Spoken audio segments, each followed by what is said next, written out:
你的生活的跟原来是完全是不一样的。你什么管家也没有了，司机也没有了，可能以前经常也会去一些高档的一些场所，那你现在肯定也不可能。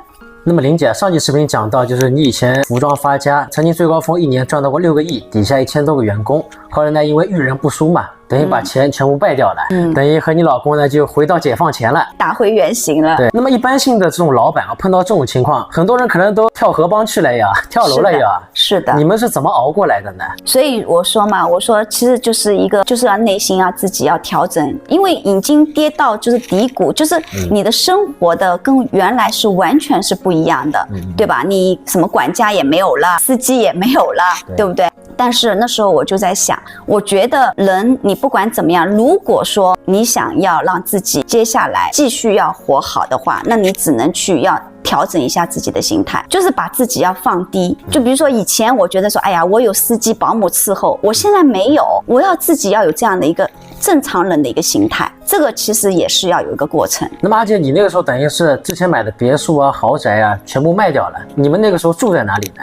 我们就是后来留了现在这一套，留了一套下来，对，留了一套。那后来就是18年回来以后，正好孩子们也是在叛逆期，因为我现在我女儿17岁嘛，正好那个时间也慢慢开始有点叛逆，所以说以前没有顾上陪伴，那我就开始在陪伴孩子的同时，我自己也在调整我的心态。包括我的心情，不瞒你讲，我那时候我老公他其实是非常低落的，因为什么？以前是他在所有朋友面前他是高高在上的，就是说他只要出去，人家都是捧着他的。那突然间他就相当于身边的这些朋友都离他而去，所以说那时候他的情绪是非常非常低落。那我看他每天在家里就是自己把自己关在房间里面，我怕到时候他想不开，所以我那时候。这也是我觉得是一个女人，他们就老是说我你做得太伟大，我说不是我伟大，我是为了这个家庭。我那时候真的是每天我帮他联系好夜总会，每天让他去夜总会，让他去夜总会啊？对，我跟你讲，真的是在上海还比较有名的凯撒国际，就让他每天到了差不多吃完晚饭，他就往那边走，然后每天晚上凌晨2、3点回来。那回来的时候是不是很开心啊？他？对，那肯定的，因为我是觉得说他在家里面每天闷闷不乐，对吧？那我想去这种地方，让他稍微让他更自信一点。所以说，差不多来来回回在夜总会玩了也有1、2年。哦，那你没跟着他一起去啊？我没有。你那么放心他？我觉得这个互相就是一种尊重吧。而且我那时候觉得，反正钱也没有了，他去也没有什么吧。那么他去夜总会，这个没钱怎么消费呢？他们去夜总会去打牌的呀。那如果你有条件嘛，你旁边可以叫个小妹妹；如果没有嘛，你就玩玩就好了。可能也是最低消费吧。哦，这样子的啊。对，然后呢，我呢自己是怎么样？因为我觉得第一个，我是个中专生，我没有文凭。那我在想，我从失败的原因。肯定也是因为自己的学历不够高，就是看到很多事情不是非常，就像有学历跟没学历还是有区别。所以说我后天我就自己不停地看书，就是从书本上也会让自己去悟出很多道理。因为我觉得